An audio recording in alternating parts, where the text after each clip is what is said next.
As Chief Marshal, I declare the May 2019 Duquesne University School of Law commencement ceremony open, and I direct the academic procession to begin.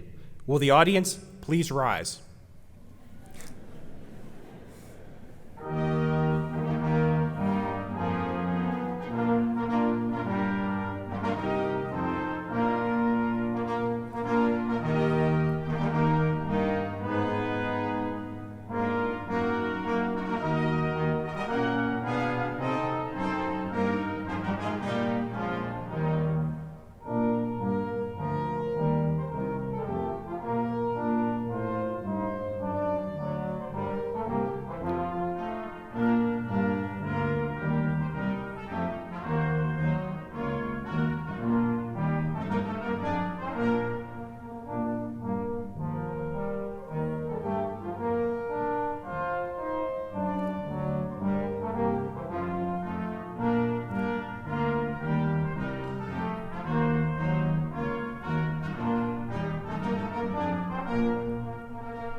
Good morning. Good morning. I want to welcome all of you to the commencement exercises for the Duquesne University School of Law. I'm Stephen Baker McKee, Associate Dean of Teaching Excellence and Strategic Initiatives. To open this morning's program, I ask you to please stand and join us in the singing of our national anthem. We will be led by Caitlin Klein, a member of our class of 2019.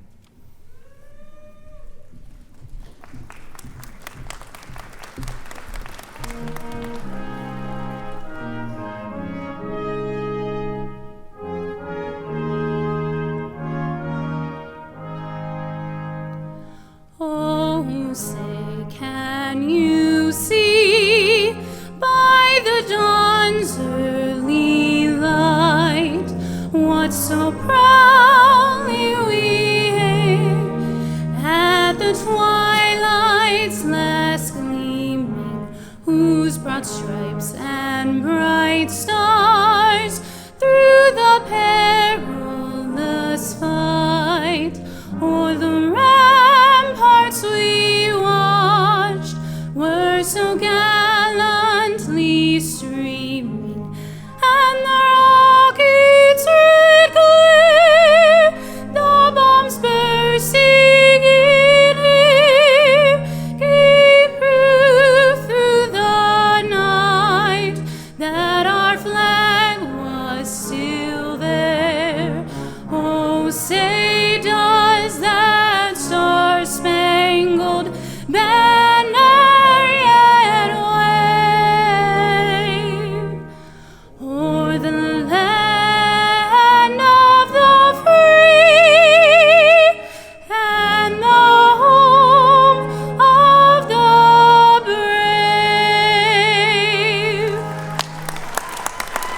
Thank you. And thank you for joining us to celebrate a very special day in the lives of our graduates, their families, and this institution. I am pleased to announce that 109 graduates will receive the degree of Juris Doctor this morning, and 1 graduate will receive the LLM for Foreign Lawyers degree. To begin our ceremonies, I ask Father Bill Christie, University Chaplain and Director of the Spirit and Campus Ministry at Duquesne University, to offer the invocation. Let us pray. Holy Spirit of God, Spirit that moved across the waters of creation and brought order to the cosmos, draw near to us this day and bring your divine blessing upon us. We have come with joy to celebrate the achievement of your sons and daughters, and we ask you to bless them and to bless all of us gathered with them today. In their time here at Duquesne University, they have grown in age, grace, and wisdom. They have struggled and overcome. They have worked hard, formed fast friendships. They have been instructed and nurtured. They have done all this under your providential care, for you are the Holy Spirit. You are the Spirit who gives life, and we rejoice in the life you have given them. Be present to us on this joyous day, for we devoutly call upon you. Hover over us now and embrace us with your love. We ask this in your most holy name. Amen. Please be seated. At this time, I am very pleased to introduce to you Michelle Nicole Mellick, a member of the class of 2019, who will speak on behalf of the graduates after presenting 3 special awards.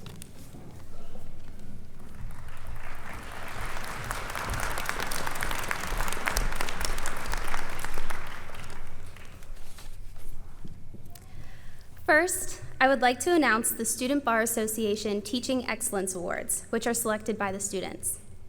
These awards are for 1 full-time professor and 2 adjunct professors who demonstrate the ability to engage students actively in the learning process through teaching that is intellectually rigorous and innovative.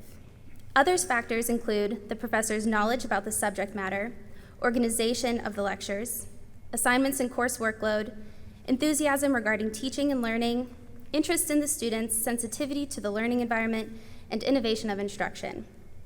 The first recipient of this award is Professor April Milburn-Kneisner.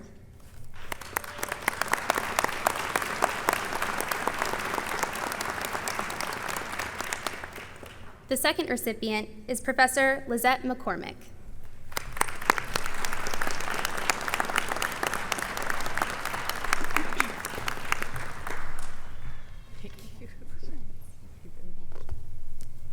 And finally, the third recipient of the Teaching Excellence Award is Professor Nancy Perkins.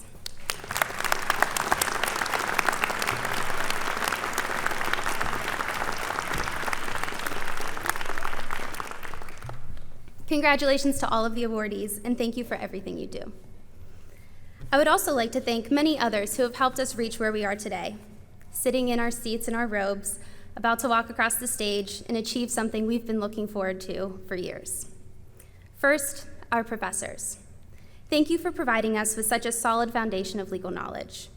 Not only did you teach us the law, but you challenged us to think critically about it. And at the same time, you were our mentors. You stayed after class to answer any questions. You had your doors open if we needed anything, and helped us believe in ourselves when we had our moments of doubt. Thank you for all that you have done. Second, I would like to thank all of the other employees at the law school who made our experience what it was. From Diane at the coffee tree in the morning, making sure we had our early coffee, to Dean Quiznick being the first one there in the morning and the last one to leave at night, making sure we had everything we needed. We were always taken care of. And these examples were the norm, not the exception. Finally, I want to thank the families and everyone else who is here to support us today. It was your unconditional love, unwavering support, and complete belief in us that helped us reach where we are. You're the ones that told us to reach for our dreams. Many of those dreams, if not all, involve changing the world. That can be quite a task, but each of us knew that we could make a difference and that law school was the vehicle to do so. Whether that dream was to represent indigent populations, affect a change in public policy, guide corporations, or administer justice as a judge, we set our sights high. While in law school, we started to learn ways that we could make these dreams a reality. By learning the information in our classes, gaining experience through internships and jobs, networking within the legal community, and even getting the chance to put it all into practice through things like clinics, we gained the necessary skill set to be the change that we want to see in the world. And after basically living with these classmates for the past few years, I can confidently say that we will do just that. This class of 2019 is an outstanding group of individuals. Law school can be a competitive and intimidating experience, but the classmates sitting before me made sure that wasn't the case. We enjoyed eating lunch together and helping each other study for finals. People asked how your day was and truly cared about the answer. Together, we lived through that sinking feeling we got when we heard the professor call out our name in class and ask a question that we probably didn't know the answer to. The relief of turning in our appellate briefs after a year of hard work. The relief of finishing our first oral arguments. The excitement of getting our first legal internship. The feeling of defeat when Dean Baker McKee schooled us all in flag football. The anxiety of our first semester of law school finals, and the exhaustion after dancing the night away at Barristers. And soon, that list will include passing the bar together. We had fun during school events, and in our free time, we would all hang out even after seeing each other all week. I'm so grateful that these classmates will be my future colleagues. So after 3 or 4 years of law school, I would like to say, on behalf of the graduating class, thank you to everyone who made today possible. We're so excited to make you proud.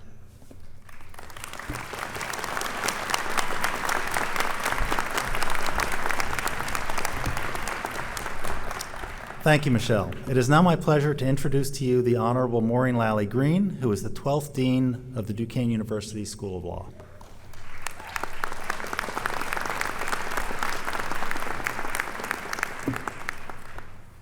Good morning, all, and welcome to the class of 2019, to parents, mom and dads, brothers and sisters, spouses and children, friends alike. What a great day this is, isn't it? Gorgeous outside and gorgeous in here. We are all most grateful for the good work of those here at Duquesne who made this day happen. First of all, thank you to the wonderful people who made this day happen. Associate Dean Martha Jordan, Associate Dean Stephen Baker McKee, Assistant Dean Ella Quiznick, the wonderful, wonderful Val Harper, our registrar, who really is responsible for this day in all the details. My administrative assistants, Assistant Maggie McGannon, and to all those here at the law school who helped with the careful planning of this special, special day. Thank you to Father Bill Christie. Father is one of our Spirit fathers, and indeed was the father here to many of you in the law school during your years here. Thank you to members of the advisory board, to the law school, members of the Alumni Association of the law school, and to members of the board of directors who might be here today with us. A special and most genuine thank you to our faculty, our administrators, and our staff. It is such a privilege and has been such a privilege to serve with them in so many ways these past 3 years, and certainly I'm sure all of this graduating class shares that with me. A fond thank you to our president, Ken Gormley. Ken could not be with us here today, And for the evening class or part-time day class, he was your dean when you started here. He probably made that phone call to you, or you received that letter from him, and he's very disappointed he couldn't be here, but he sends his warmest and best wishes for a wonderful career. A grateful thank you to our provost, Dr. David Dowsey, for sharing this day with us in both his official capacity and as our friend. It is a thrill to have you here today with us, Father, or Doctor. I didn't make you Father. And finally, a most sincere welcome and thank you to Justice Max Baer. Today he serves as our commencement speaker. We are so privileged to have you here today with us to give us a few of your insights into not only the practice, but living as a lawyer in this day and age. So Mr. Justice Max Baer, his resume is long, and it is noteworthy. And I'm just going to give you the highlights, but even the highlights are quite spectacular. For 5 years, he served in government. He was a deputy attorney general in the beginning parts of his career.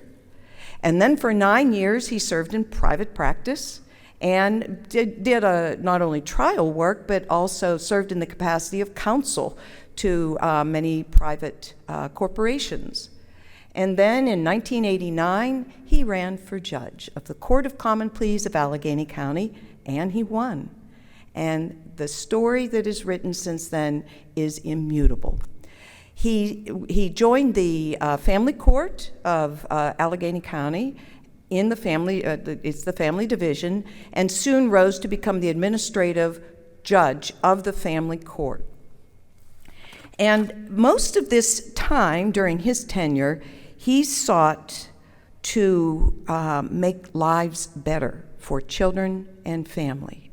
And in that time period, he implemented amazing procedures and policies focused on making life easier in the courts here in Allegheny County, and in doing so became quite well known throughout the state for his child and family court reforms. Justice Baer then ran in 2003 for the Supreme Court and won, and continued his journey on improving the lives of children and of families in our court system, now at the state level, and soon earned a reputation across the United States for his very wise and focused changes in how we treat families and children in the courts. Simply stated, Justice Baer is never comfortable saying, "Oh, that's just the way it is," or "it is what it is." No. He's a person who asks, how can we make this better? And what's the right thing to do? Now you might ask, well, first of all, before I go to the question, I want to also introduce his wife, Beth Baer, who's here with us today. She's right there. Thank you, Beth, for sharing him with us today and sharing him with us in the judicial system for all of these years. She is also a part of our lives because of her wonderful, gracious presence. Now you might ask, how do I know so much about Justice Baer? And this is really for the students. Justice Baer and I began law school together here at the law school. So in 1971, we walked through those doors. They were down in Rockwell Hall, but nevertheless, it was the doors of Duquesne University School of Law. And since then, over 50 years, almost 50 years, we have been friends and colleagues. And this is what you can do with your classmates, being friend and colleagues, crisscrossing life in a way that is very special because you went through law school together. So it is my great privilege and our great privilege here at the law school to welcome Mr. Justice Max Baer today as your graduation speaker.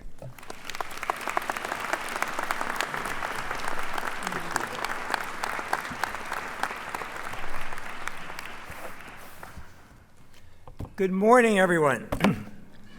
to the faculty and the administration, to all you new lawyers, and absolutely to your parents and loved ones. It's a wonderful honor to be here. The world is a strange place.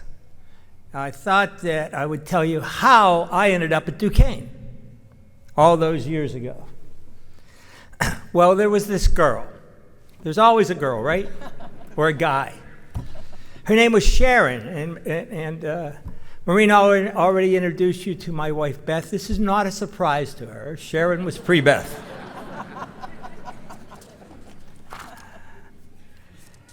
I had gotten my undergraduate degree from the University of Pittsburgh. And at the time, I did not want to leave Pittsburgh, nor Sharon. Therefore, it was either the University of Pittsburgh School of Law or the Duquesne School of Law. And at that point in the early 70s, they were generally the same quality law schools. I beg forgiveness from anybody who is still left over from then, but I think that's an accurate statement. Interestingly, they were the same cost, because cost did matter, but the inflation in private schools had not yet occurred. So how to decide which law school to attend? Have any of you ever tried to park in Oakland? Well, I did, but not very well. My father owned Macmillan & Bear Volkswagen for your mom's and dad's grandparents, which was the first building in the city of Pittsburgh. As you went up West Liberty Avenue, you're in the city and you hit Dormont. But he was in the city, thank goodness. And once or twice a year, a Pittsburgh police officer would stop into the dealership. And he would say, "Mr. Bear," not me, my dad, "Mr. Bear, we're going to have to tow Max's MGB for all of those unpaid parking tickets." And my dad was very gentle, very kind, not your prototypical automobile dealer. And he would merely say, "How much this time?" And he'd write the check. And then I'd get the call. You all know the girl? You know the call too, right? "David Max Bear, how in the world can you not put money in the meter? How in the world can you not pay your tickets?" I hope that you can empathize with me. So now I'm sitting in Dean John Shulow's office, and I know there's an award today for Dean Shulow. He was the greatest. He was the greatest dean, he was the greatest teacher, and he's the greatest man. And I'm interviewing, looking at Duquesne Law School. We have a wonderful discussion. I remember it vividly all these years later. It's against the backdrop of the turbulent 60s and 70s. I know that's ancient history, but Maureen and I were living it. And the law's response to it, and whether that was good or bad, and how that should go. And that's actually another story, but time doesn't permit it, so you'll have to catch me privately if you want to know how I actually decided to go to law school as a junior in college over my outrage as to an old judge in Chicago and how poorly he handled a political case.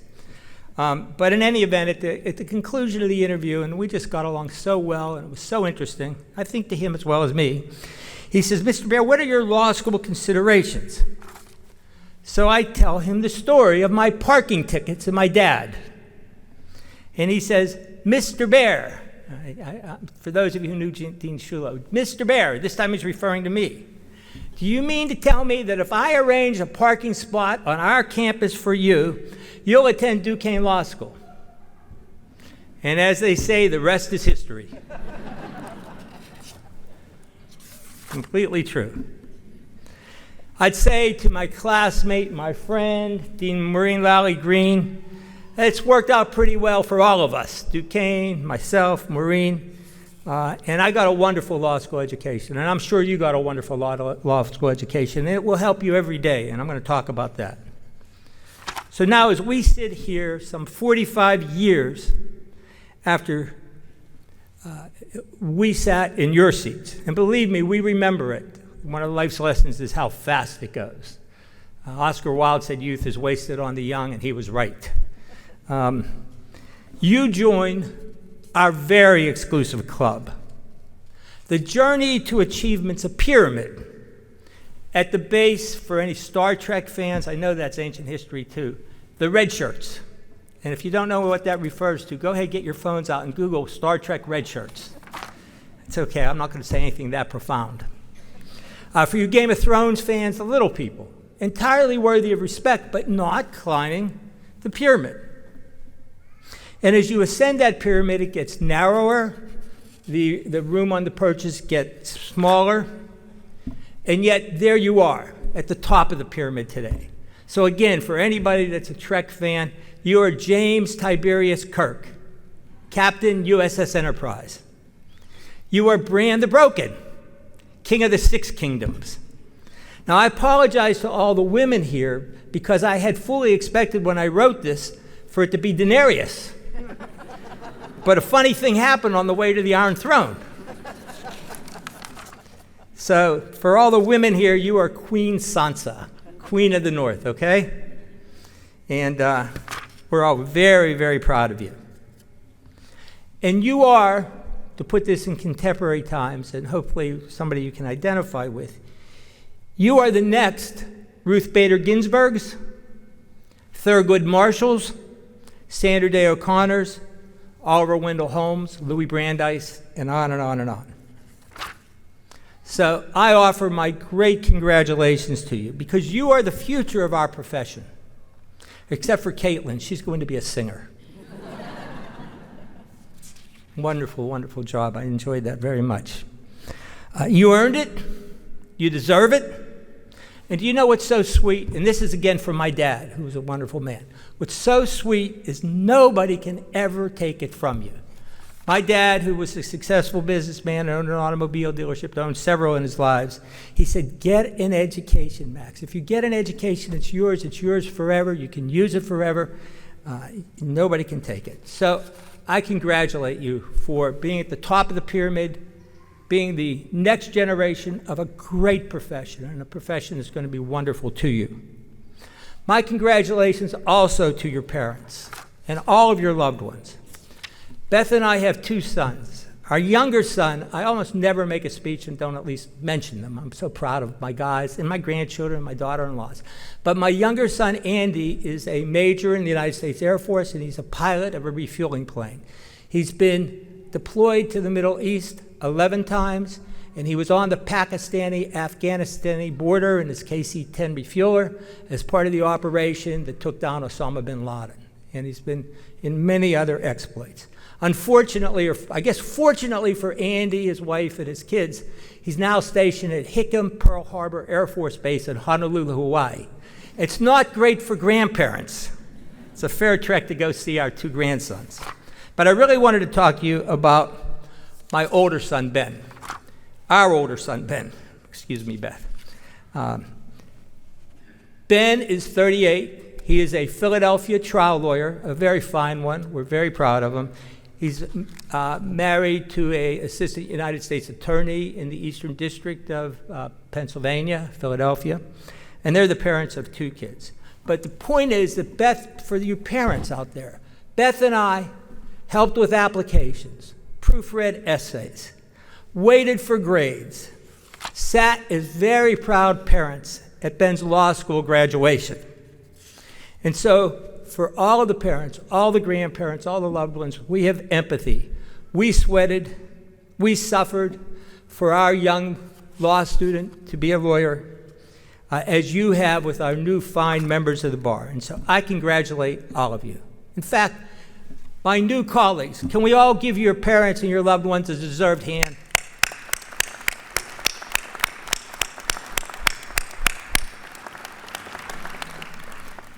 Thank you for that, and you deserve it again, and I know that. So when I sat at Ben's graduation from law school, and he went to the University of Pittsburgh Law School, mostly because he didn't want to go there as an undergraduate, and he'd been going to their football and basketball games since the time he was 5, and so he thought he'd get a degree from there. And when we went to his law school graduation, I sat through the most boring graduation speech imaginable. Some old judge, and I can't even tell you who, I think I must have mentally blocked it, wanted to discuss the application of the rules of Shelley's case on adverse possession. Can you imagine? Well, I'm not going to do that to you. I thought what I would do is take the last little bit of this, and I did want to congratulate you. It's a joyous day and you deserve it, and try to make it worth your while. So here in about 5 minutes are some of the things that I think I know after 45 years of doing this 10 hours a day, 6 or 7 days a week. And if you believe these and you take them with you, I think they'll be of some help. Certainly more than Shelley's case application to adverse possession. All right, first of all, know what you know. Believe what you know. Trust what you learned here in law school and in class. It doesn't magically get altered or vary when you get out into the world. So there's 3 kinds of property in the world. You know this. There's real property, there's tangible personality, and there's intangible personality. There's nothing else. Don't let anybody tell you otherwise as you're arguing your first estates case if you do that. There's 3 burdens of proof, right? Beyond a reasonable doubt, everybody knows that from TV. Fair preponderance of the evidence, a lot of people know that. And the middle one, clear and convincing evidence. And you know that, and you know when it's applicable. Again, don't let somebody come in and tell you there's a 4th burden of proof. It does not exist. Believe what you know and do it. You cannot kill a dead man, right? You got the gun, you're aimed, you're going to commit murder, and he has a heart attack and dies. You can mutilate the corpse. You can attempt the crime, but you can't kill the dead man. So be confident in all of your knowledge. Don't be buffaloed by some older lawyer, perhaps has gray hair, perhaps has a big reputation, and expects to take advantage of you as you begin your career and you're over there in that courtroom or that boardroom alone. And you shouldn't be alone. Your firm or your office should have sent somebody else. But don't be buffaloed. All right. I was a new judge in family court, as Maureen explained. And I didn't practice family law as a lawyer. But at that point, everybody who came onto the bench went to family division. It was your punishment until you could get out. We've changed that in Pennsylvania. We now have a permanent cadre of judges, but again, that's another speech for another day. And a very prestigious lawyer who's a friend and I know well, and I've told him this, and I told him I didn't appreciate it, and I told him I'll never forget this, makes some nonsense argument regarding custody.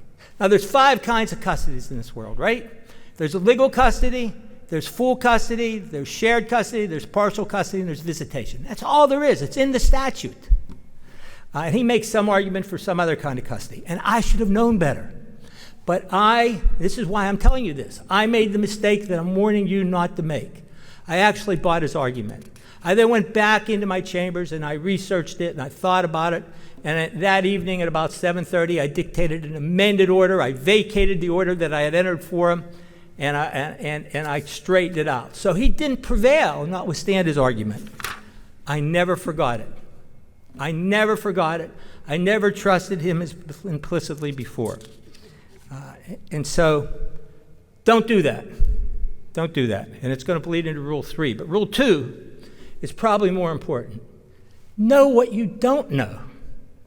The law is so voluminous and so full and so difficult. My advice in all candor is don't put up a shingle. That may have been great for Abe Lincoln in 1850. It's not great for you in 2020. The law is just too hard. If you can possibly do it, be with a firm, be with a corporation, be with a government office. You can be with the DA, the public defender, NLSA. I don't care. Be with a small firm, be with a large firm, I don't care. But somebody where you can get help. If you can't do that and you are putting up a shingle, at least put it up in a building where there are other lawyers. And when you have a question, walk across the hall. What you'll find is the older lawyers will fall over themselves to help you. They love it. It makes them feel young again. I just said we remember 45 years ago. They remember graduating from law school. They remember not knowing very much about the procedure and the pragmatics, and they will help you. And you have to be confident in what you don't know, and you have to get that help. And in due course, and do that. I mean, if you won't do it because you're afraid of me, but if you picked up my cell phone, which is freely available, it's on my card, and I give that number to everybody, and you call me, I'll answer the question. Don't ask me about one of our cases, but ask me a black letter law question, and I'll answer it for you. I'd be glad to. And if you know somebody who is in my office, they feel the same way exactly. We have summer interns every year. They don't especially help us, but we help them. And that's what matters. Don't tell our fine people. One of them's a Duquesne law student. And actually, Michelle was my, you want to raise your hand, Michelle? She was my summer intern 2 years ago and did a wonderful job. And she's the exception. She's the exception. She helped. What's going to happen, and I'll conclude this, what's going to happen is that you're going to be very surprised. Again, this happened to me. When somebody, and in my case it was a very experienced judge, one of the best judges working in the world, came in and said, I have a question I want to try to discuss with you. And I looked over my shoulder, who's he talking to? But what's going to happen is your phone's going to ring and somebody's going to ask you a question. And then it's gone full circle, play it forward, help them, remember where you were, and get them on the right track and help them. Rule 3, most important, and it ties to Rule 1. I thought about making it one rule and I decided I'd divide it. Never be anything but candid with everybody, always about the facts. To your client, to your opposing counsel, and especially to the court. The facts are the facts. You did not make them. You didn't get to choose your side. You take them as you find them. You do the best you can. You prevail or you do not prevail in a given matter, or it settles and it works out, which is the vast majority of all cases, and you move on. If you think about it, if the case is litigated, you lost, and justice is done, the system worked. And you did your job. You prevailed. You advocated for your client the very best you could. And so what? If you've been practicing a month, you've won and lost one skirmish or one matter. A year, it'll be 6 that you've won and 6 you've lost. It's the nature of our practice. Every day, I'm in my chambers. Every day, I am in dissent. That means I lost. There's 7 votes. It's 4-3. It's 5-2. It's 6-1. And I'm on the short end of that stick. It does not upset me. I write, I say it's a sad day in Pennsylvania when the unenlightened majority gets this so wrong, and I move on to the next case. All of these suggestions, I was going to tell you one other thing, and I'm going to run out of time here. But apropos of that, I had, a lawyer, and I have not talked to this lawyer in 30 years. I've talked to him from the bench because he practiced in front of me. And he came in, again, very early in my career, again, custody. It's custody that drives family court judges from the bench, custody. And he argued and fought and yelled and screamed until finally I let his client take this child against my better judgment, I think. And I saw him some weeks later on another case, and I said, how did that work out? Because I remembered it. He said, oh, it was a disaster. The parents had to drop the child off at Western Psych on the way home because she was so upset. I never forgave him. As I stand here, I don't forgive him. If he came into my courtroom and he was right as a matter of law, he prevailed. But so much is discretionary, he never got a discretionary call. And I remember him to this day, and I will never forgive him. Don't be him. Think about all his subsequent clients. Think about him in front of judges. And don't think that was a secret between me and my colleagues. I told that story to any judge who would listen to me. And don't be him, all right? That's important. Don't be him. Now, your law school education and these generalized provisions will help you regardless of where the road leads you. You will not all practice law. Caitlin's going to be a singer. But everything you've learned in law school is invaluable. You know how to think, you know how to write, you know how to speak, you know how to analyze. It's invaluable. My overarching suggestion to you, it seems simple, but it's not. Be happy. If on Sunday night you're thinking, oh my goodness, I have to go to work tomorrow, sit down and change directions of your career. It's just so important that you be happy. And what makes you happy? It's not money. Hollywood is awash in money, and it's awash in dysfunction, and we all know that. First of all, you have to do what you want to do. When I'm not adjudicating matters, listening to argument here, I'm trying to help kids in Pennsylvania, as Dean Lally Green told you. That makes me happy. I suspect when when I close my eyes for the last time, nobody's going to write about my wonderful decisions, and I've written lots of them. They're going to write about what I've done for kids. And that's okay with me. That'll actually make me happy. Do you want to be involved in a business? Do you want to be involved in a factory? Do you want to be involved with automobiles? I'm now Porsche. I graduated from MG's. Better car, I like it. Where's your passion? Wherever it is, that's where you want to go. Passion leads, happiness sustains, success is inevitable. Your law degree will help you every step of the way. So, Henri Matisse, great artist. Rebel Wilson, surprising to me. Thank you, Google.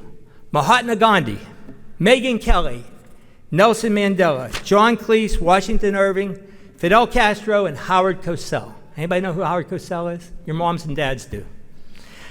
All lawyers. None of them practiced law ever in their lives.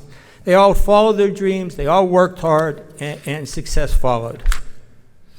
I think if you will say to yourself, I'm happy, what makes me happy, follow your passion, know what you know what you don't know, and get help in any endeavor. Be honest, maintain your integrity, be candid. You'll look back from where I stand, or sit more often now with my back.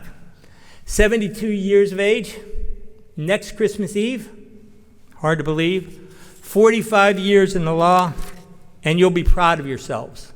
And you'll be happy with the life you lead. And what could be better? So my very, very best to you and to your loved ones who, you'll appreciate it when you have your kids live and die with everything you do and will forevermore for this tremendous accomplishment, this success, and for this wonderful end of the very beginning of your life's great, great adventure. Thank you for allowing me to come, and my best to all of you.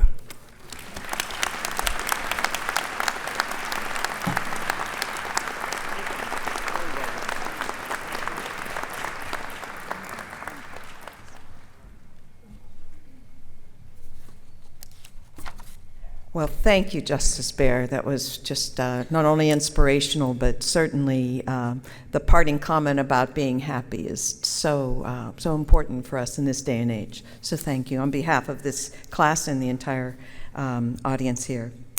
Now it's my honor to present the law school's top 3 student awards to the 3 most deserving graduates. So there are 3 awards here, but each one comes from a different source. These awards are the highest honors that the law school bestows on its graduates. I asked the winners of each award to stand when I announced his or her name. Okay, the recipient of the first award is selected by the graduating class. All of you have selected this person. And this award is named in honor of John Schuler. You heard of him earlier. John Schuler was actually a professor when I was here, and he became the dean of the School of Law and served until, I think, in 2000, from 1982 to 1993. The actual award is given to a graduating student who, in the judgment of his or her colleagues, demonstrates qualities that he or she is worthy of admiration and respect. So here to say a few words is a fellow student, Marissa Stewart, who will announce the person. Well, Marissa. Where's Marissa? Where's Marissa? She's coming.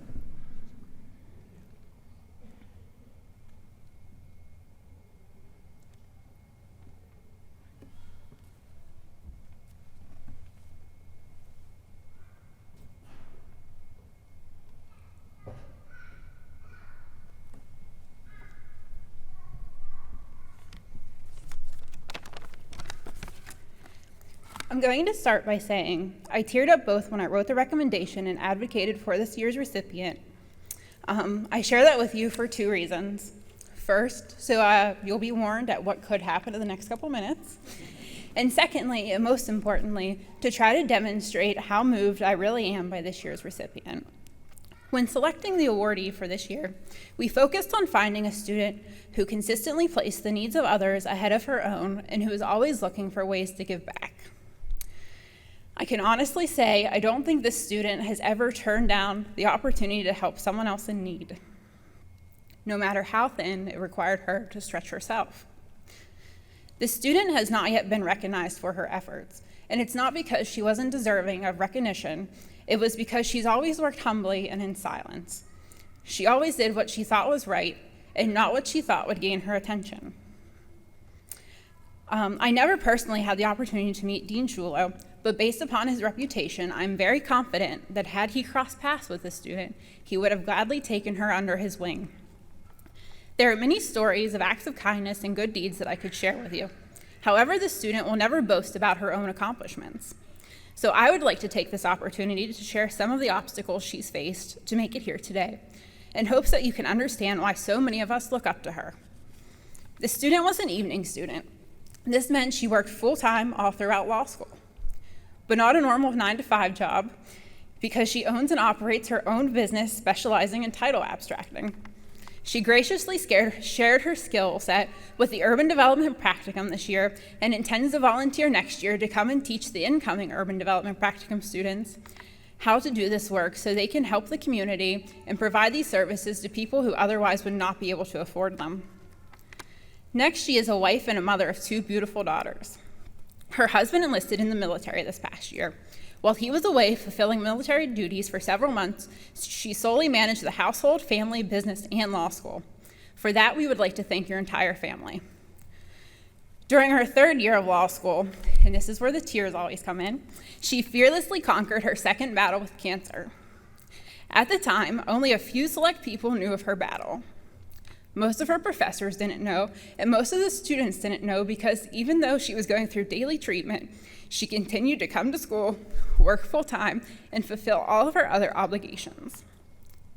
There are many more stories I could tell that would probably amaze you even more. It has been a privilege to spend the last 4 years with this student, and I think all of us are a little better off having known her. I have no doubt that she will go on to do amazing things, but I will tell you now, you may not hear her name because she always works in silence, but she will probably still be fearlessly leading behind the scenes somewhere. So it is my pleasure to announce this year's recipient of the Dean Shulo Peer Excellency Award to Mrs. Tiffany Elizabeth Haw. Tiffany, please stand to be recognized for your outstanding accomplishments.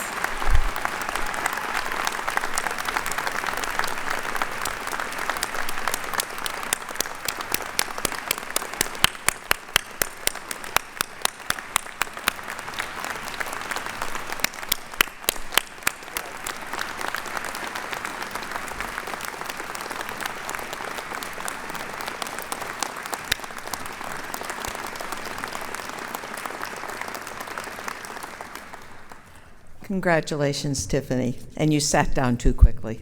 The next award recipient has been selected by the advisors to the Duquesne Law Review. And this award is the Dr. John and Liz Murray Award for Excellence in Student Scholarship. This award is named in honor of the university's 11th president, Dr. John Murray, and his first wife, Liz Murray. May they rest in peace. Dr. Murray served as a distinguished member of our Duquesne Law faculty for decades, and indeed he was remembered internationally for his excellence in contracts law. This award is presented to a graduating student who has an article that has been published in the Duquesne Law Review that is deemed by the faculty advisors to the Law Review to be the most outstanding work of scholarship published in the Law Review this year.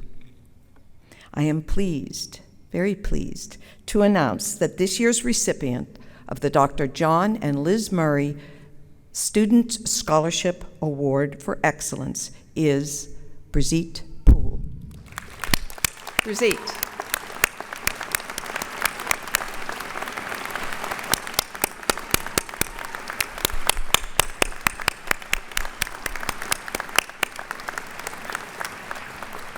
Congratulations, Brigitte. And the third award recipient that has been selected by the entire law faculty.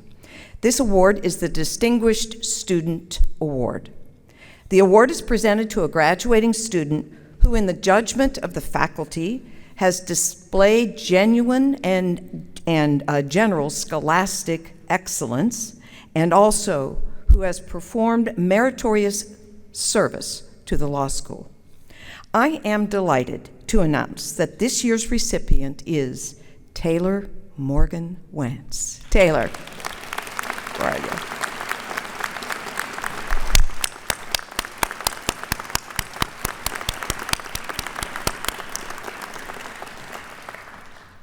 Finally, please note that a complete listing of all of the awards our law students have earned, and indeed there are many, they will be posted on Duquesne Law's website following the end of this ceremony. So congratulations again to Tiffany, to Brigitte, and to Taylor. Now,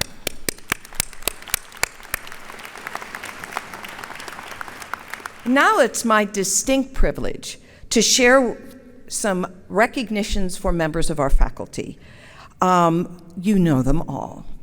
The first is the prestigious John and Liz Murray Award for Faculty Scholarship Excellence. So we just had Brigitte receive the student. Now this is for the Faculty Scholarship Excellence Award.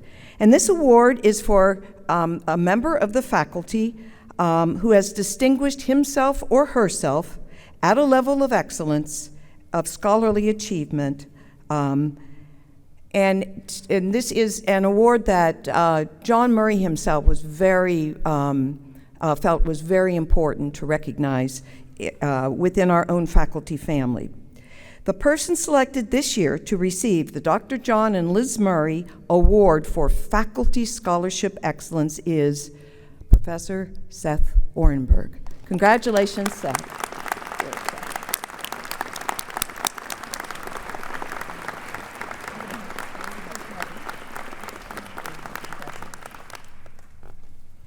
And now the next recognitions that I am quite privileged and honored to do is to two of our colleagues and two of my friends for really over 25 years.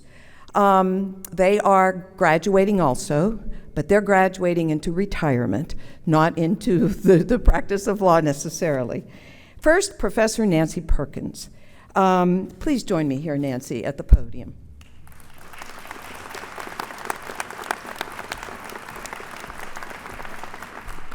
Professor Perkins joined the faculty in the early 1990s when I was a member of the faculty, and she has been as exquisite then as she is now. She has taught well in the areas of property law and environmental law, among other arenas, recognized by generations of students as an excellent law professor. But in addition to her superb work with in the classroom and with each one of you, she has served well the law school and the university in many capacities. She has been the chair of many committees, more recently the Dean of Academic Affairs, and most recently, for a while, the interim Dean of the School of Law. So, congratulations on your retirement. We will miss you very much, and we thank you for everything that you have done for us. And now we present you with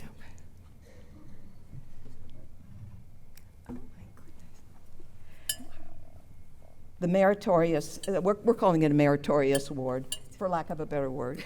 As we present with you this meritorious award, this is what is inscribed. Honoring your many years of selfless dedication to the students of Duquesne University School of Law, presented on this day, May 24th, 2019. Congratulations, Nancy. You're welcome.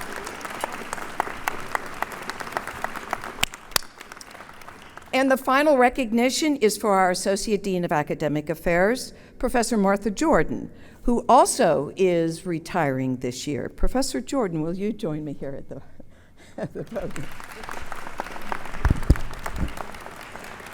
Did you all see that look? She looked at me like, what's coming now? For 3 years, we have worked together seamlessly as the dean and the dean of academic affairs. And I will say she is not only an extraordinary professor in the classroom, but an extraordinary administrator and colleague. She joined here, the law school, in the 1990s, also serving over 25 years, actually 27 years here at the law school, and has been your professor also in property, estates and trust, income tax, and probably a few other courses over these years. She too is recognized as a just simply excellent professor who has always got time for each of you. Indeed, her sense of humor too is legend and is fondly remembered by so many students, and I'm sure you all remember her too in the classroom. She too has served as a member of many committees, both at the law school and at the university, and as I said, most recently, during my tenure, served as your Dean of Academic Affairs. So Professor Jordan, thank you for everything. The law school will miss you very much, and we're just so in debt for the work that you've done. So.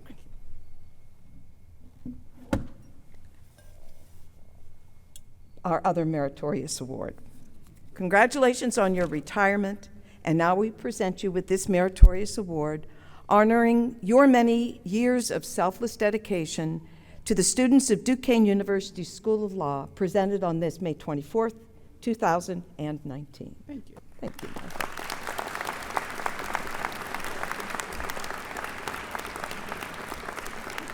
Congratulations to Professor Perkins and to Professor Jordan, and thank you. Hold on a second, Dean.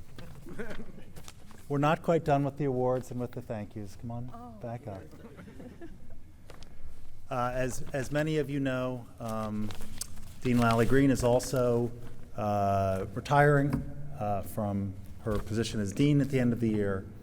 And I know of no one who has been more connected with or who has given more to the law school than Dean Lally Green.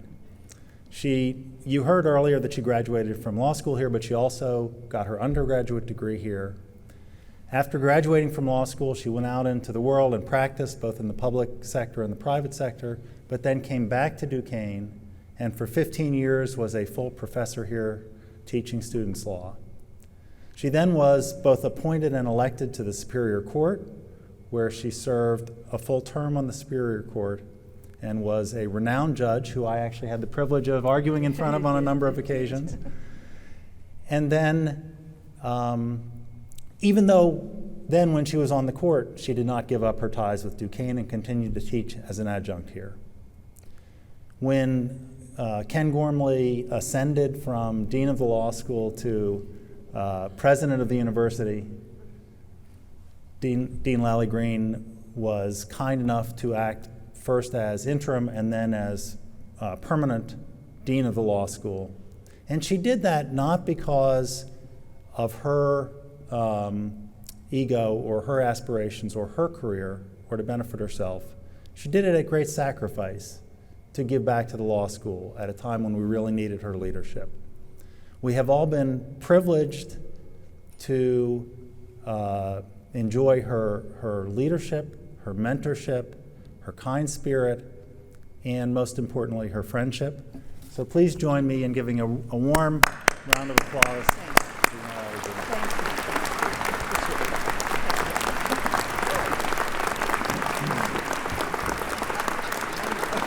And we also have this award for. Well, thank you. Thank you very much. Appreciate it. Commencement ceremonies are important occasions to come together, to reflect on our mission and our goals, to remember happy and good times, and to celebrate accomplishments and excellence. For this reason, we take great pride in calling forward the law school graduating students who have distinguished themselves through their academic achievements. It is to these women and men that we dedicate today's program. To begin the presentation of diplomas, I ask the Assistant Dean of Students, Ella Quiznick, to come forward and announce the names of the graduating students. and Provost David Dawsey will assist in the presentation of the diplomas.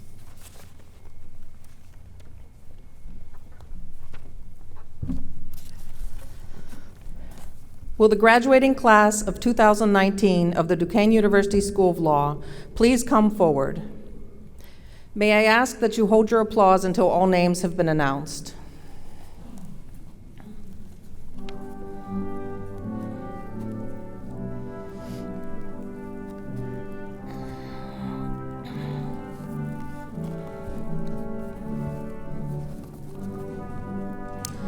Jessica Lynn Au.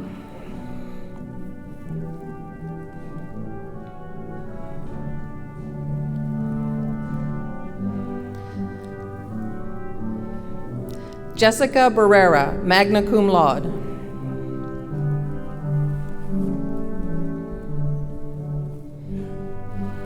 Alexander James Bell, cum laude.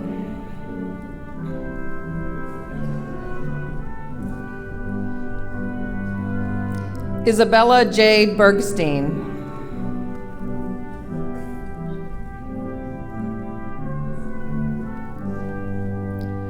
Richard Peter Bilawa III, summa cum laude.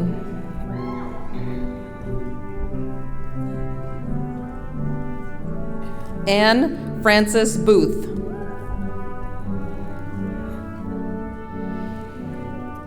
Alexandra Nicole Boyer.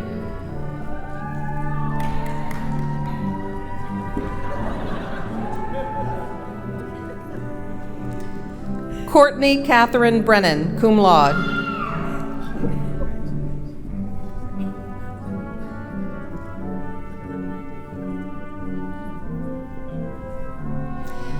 Megan Brick.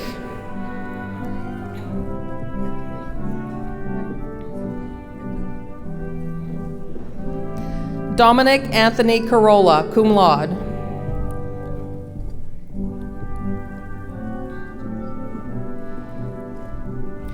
Jennifer Patrice Carter.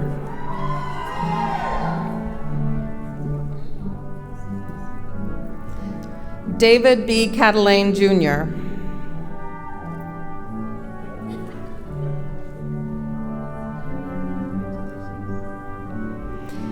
Annie McTighe Clara Sestra.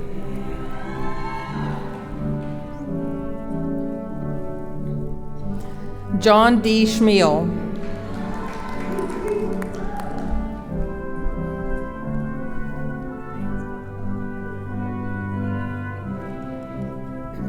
Erin Kathleen Corcoran.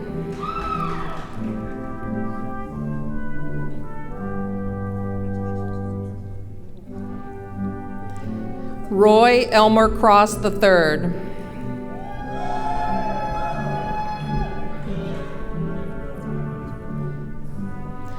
Jonathan Deasy.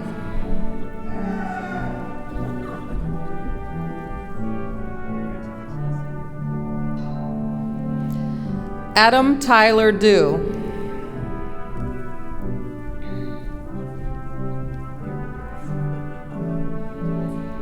Allison Marie Erndl.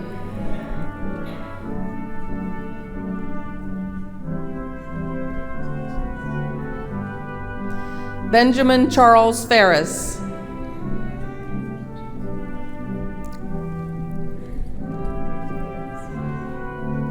Hannah Marie Fielding.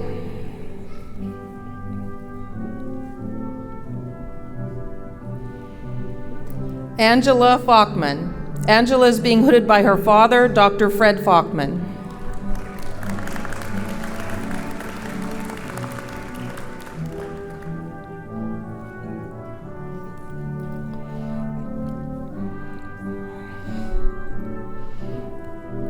Chelsea Noel Forbes.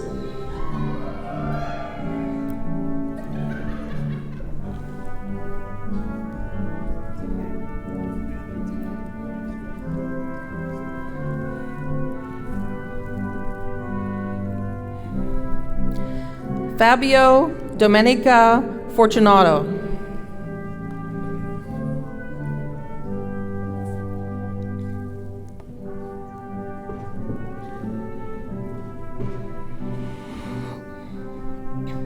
Carl Edward Frank.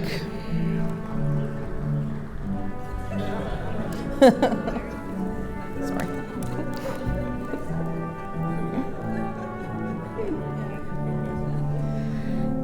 Stephanie Frelick.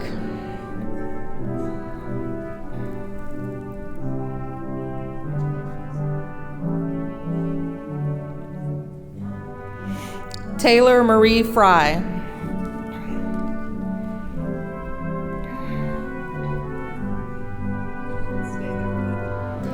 Michael Albert Funt.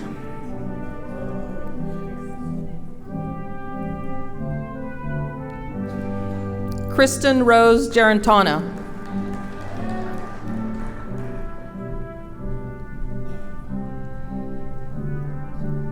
Audrey Goddard.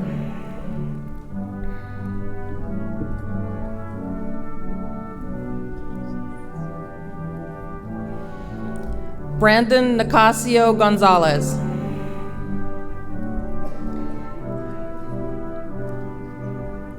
Amelia Jean Goodrich.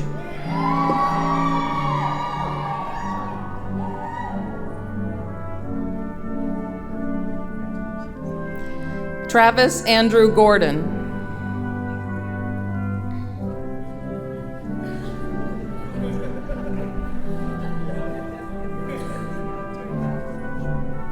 Morgan Alexander Gray.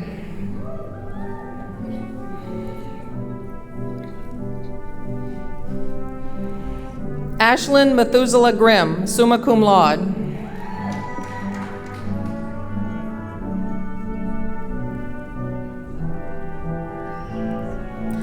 Danielle Marie Garaccio.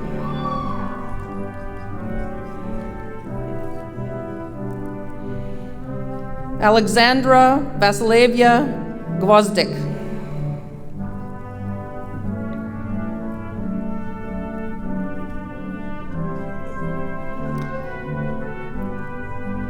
Elena Hafner.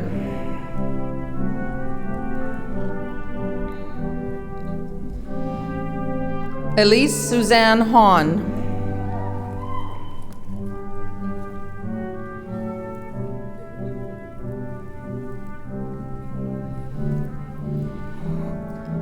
Tiffany Elizabeth Hall.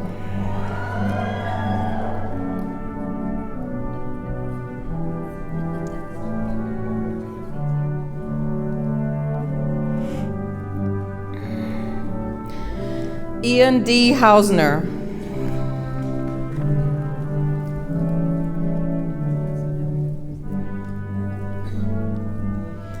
Keith E. Hodgins II.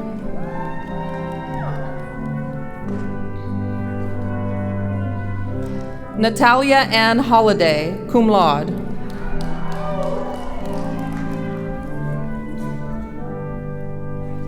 Chelsea Ray Horn.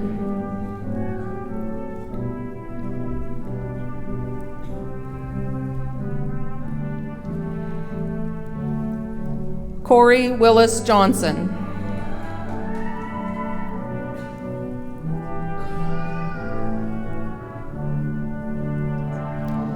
Thomas Park Yunker, summa cum laude.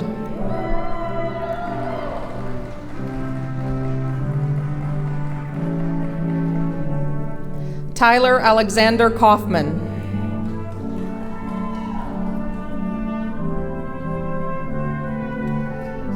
Nicole Alexis King.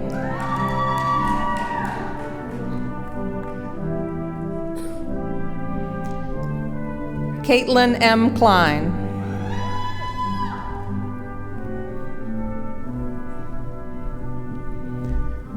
Samantha Louise Kovalik, sorry, cum laude. Courtney Marie Kraus.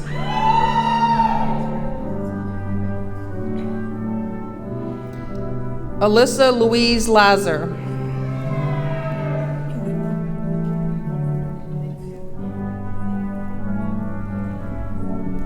Vincent M. Ladon, magna cum laude.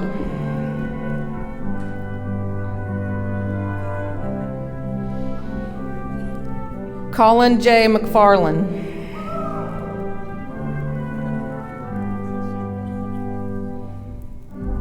Megan Ryan Malone.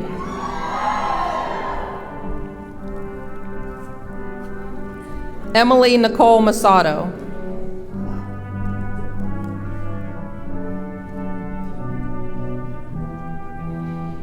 Amy Ray McCoy.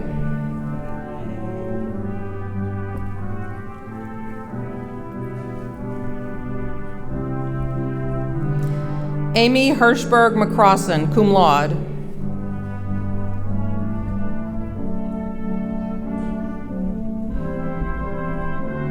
Aaron Michael McDonough.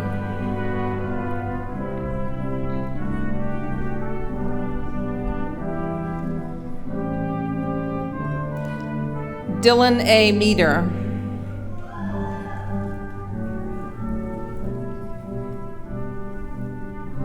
Michelle Nicole Mellick.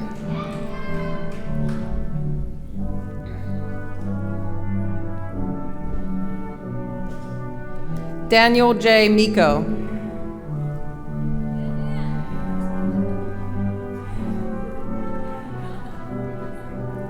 Edward Miller.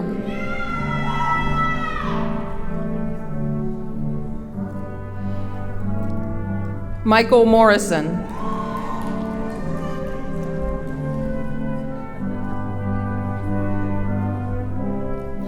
Wyatt Skoss Nolker.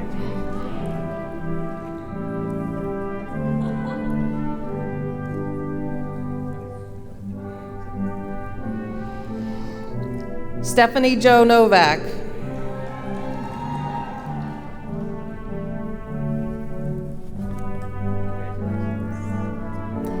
Anna Omorigi.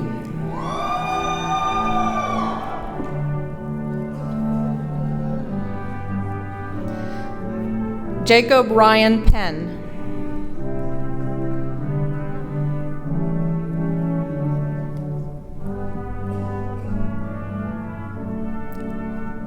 Mara K. Perry, magna cum laude.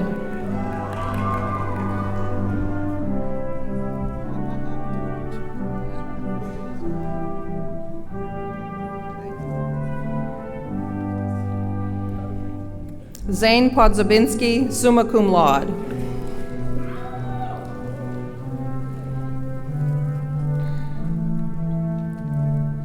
Brigitte A. Poole.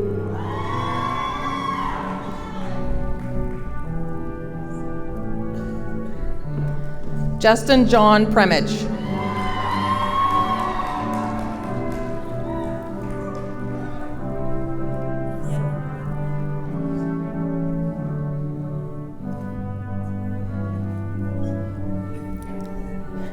Ashley J. Puchalski, cum laude.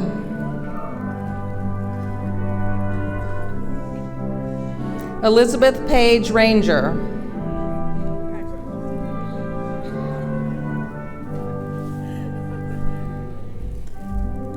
Michael Joseph Richardson.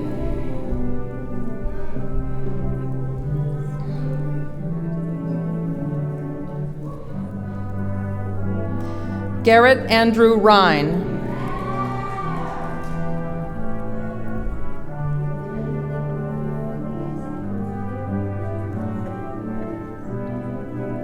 Jacqueline Adair Robo, magna cum laude.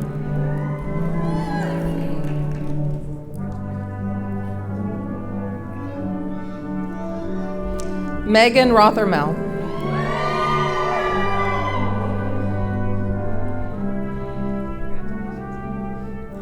Drew W. Rummel.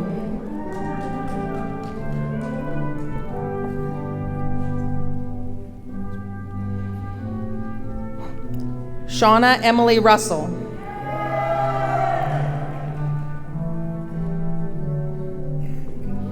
Melissa Corrine Sarnicki.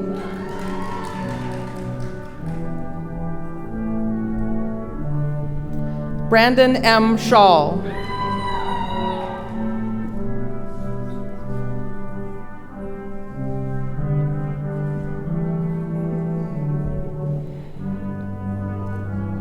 Alexandra C. Scheller.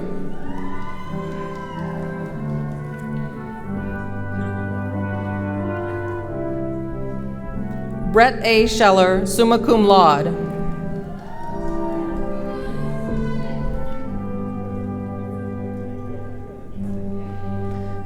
Joseph A. Sosha III.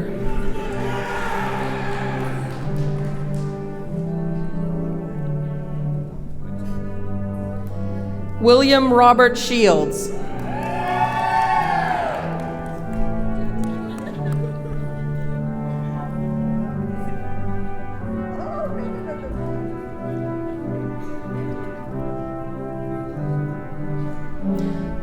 Patricia Lee Schoenberger.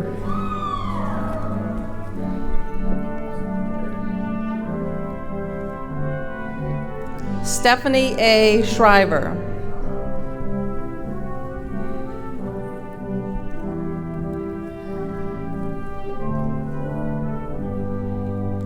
Selena Ann Srin.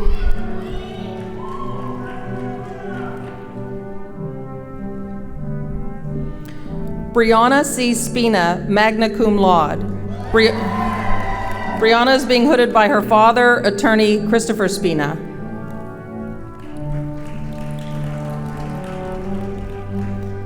Kyle Henry Steenland.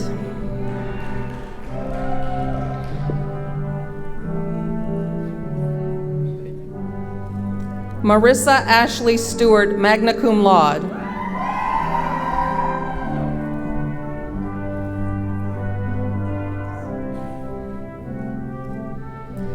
Laura D. Swinshock, cum laude.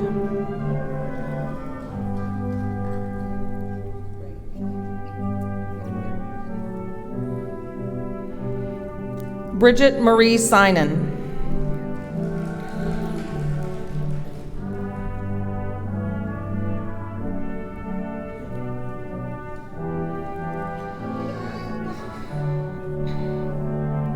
Wesley Jordan Thompson.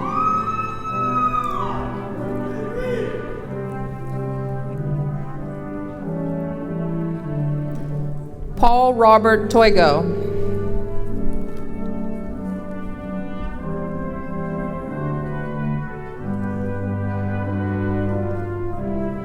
Russell Kenneth Turner.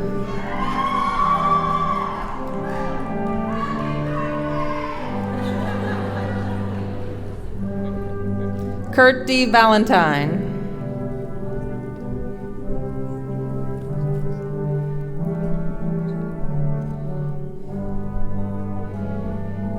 Nicolina Von de Hattard.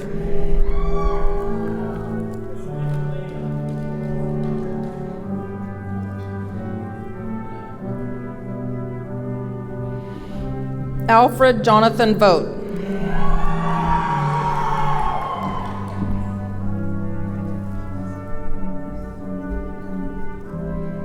Ashley Dale Waldinger, cum laude.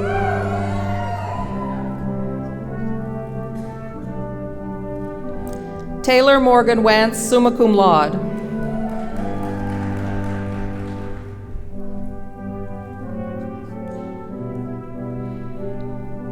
Daniel J. Watson.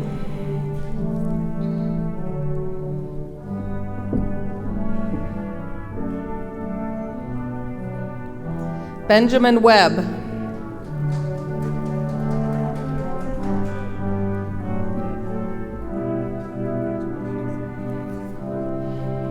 Adam J. Weiss.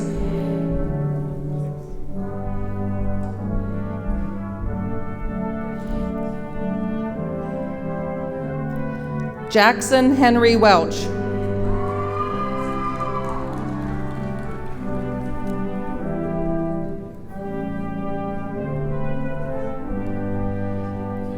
Joseph Daniel Zatola.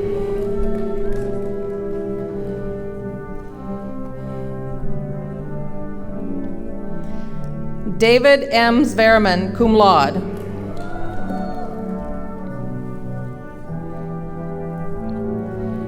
Certification for completion of the bar and general track concentration with the degree of Master of Laws for Foreign Attorneys, Lori Dysovic.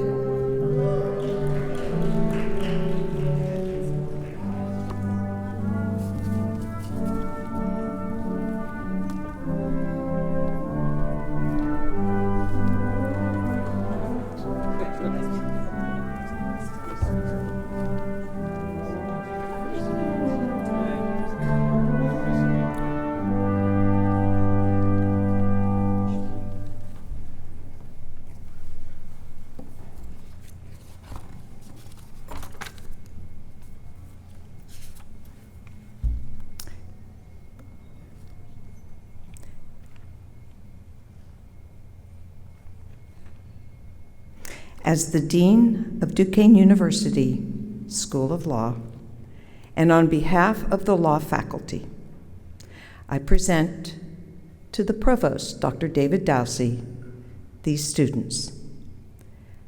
These students have completed their academic curricula and are entitled to recognition.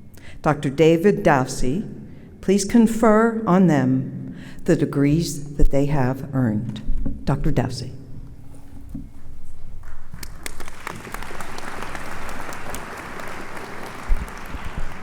And now for the fun part. Will all of the candidates please rise? As Provost of Duquesne University of the Holy Spirit, and by the authority vested in me by the University Board of Directors and the Commonwealth of Pennsylvania, I confer upon you the degrees you have earned with all of the rights, privileges, and obligations pertaining hereto.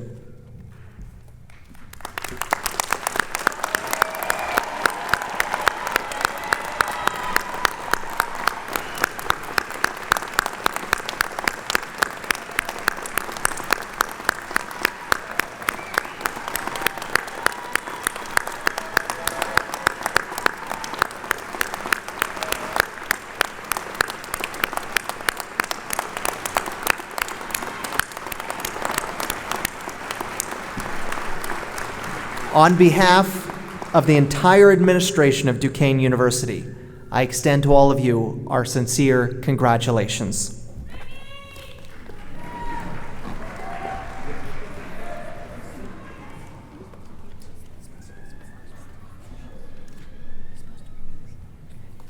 Do you want to speak? Do you?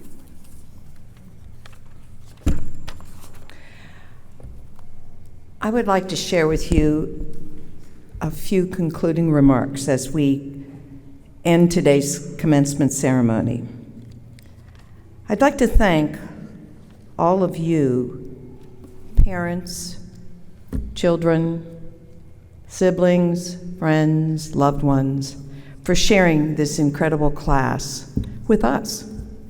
These talented young men and women will serve well not only their clients, but their communities and their nation. And we are just so very proud of them. They have certainly enriched our lives, and I have every confidence that these graduates will enrich the legal profession and our communities at home and beyond for years and years to come.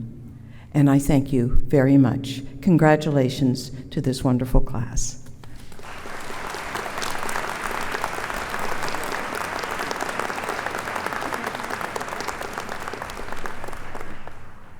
Graduates, you may be seated.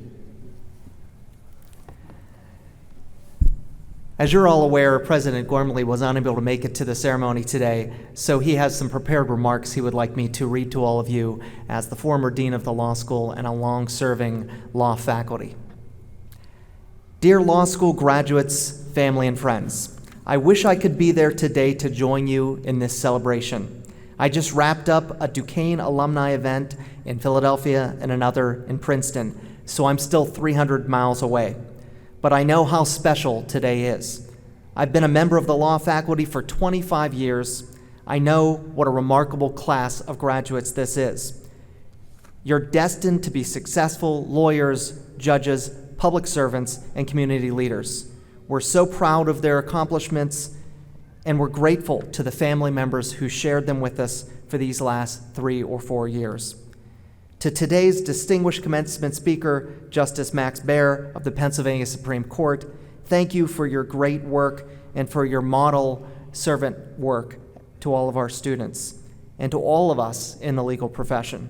Your compassion, scholarly excellence, and unyielding sense of ethics and dedication to the rule of law are unmatched. We are honored to count you among our law school alumni. To Dean, former Judge Maureen Lally Green, we deeply appreciate your service in leading the law school as a double duker, as Ken likes to say, and the first female dean in the 100-plus history of the law school.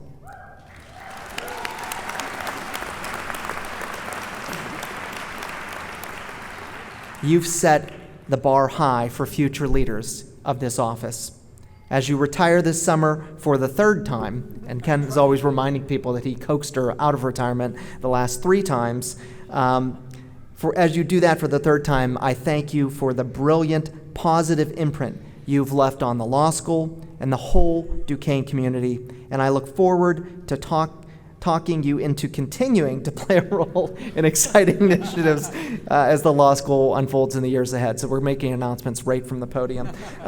To our graduates, this very special Duquesne University School Law Class of 2019. I can't wait to see you become leaders of the legal profession and transform the world through your dedication to ethics in the service of others. On behalf of more than 8,000 law school alumni and more than 95,000 alumni of Duquesne University, I wish you the extraordinary success and happiness that you so richly deserve. And I salute you on this singular achievement as you receive your well-earned diplomas and join an elite group of Duquesne Law alumni who came before you. Congratulations, and God bless all of you.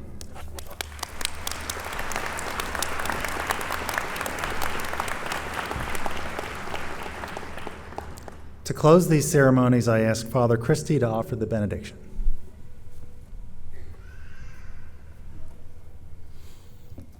I ask our graduates to bow your heads to pray for God's blessing. Now that your classes are finished and your degrees awarded, may you continue to seek wisdom and understanding and to use what you have learned to make your community a better place for all people. When the speakers leave the stage and the dais is empty, may your voice fill the void and carry the message of God's mercy and love to all who have not heard it. When the fanfares have ceased and the musicians gone home, may your song ring out to rouse those whose hearts are weary and whose spirits are faint. When the applause has died down and the crowd filed out, may you acknowledge all those whose support sustained you and gave you strength. When your gown is folded and the tassel has been taken from your cap, may you store up a treasure of memories from which your faith will continue to grow. When the photos have been taken and the cameras have been put away, may you remain standing with your face to the sun and with your arms encircling those people whom you love. Now that you have graduated from Duquesne University, may the Spirit who gives life, bless you and accompany you wherever your journey leads you. In the name of the Father, and the Son, and the Holy Spirit. Amen.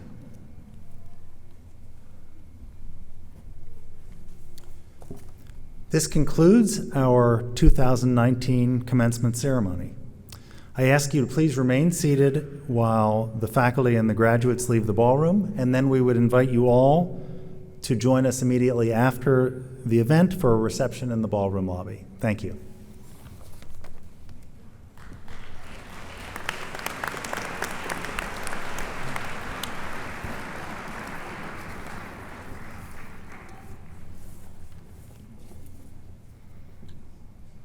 As the convocation closes, I ask the audience and students to rise and remain at your seat during the recession.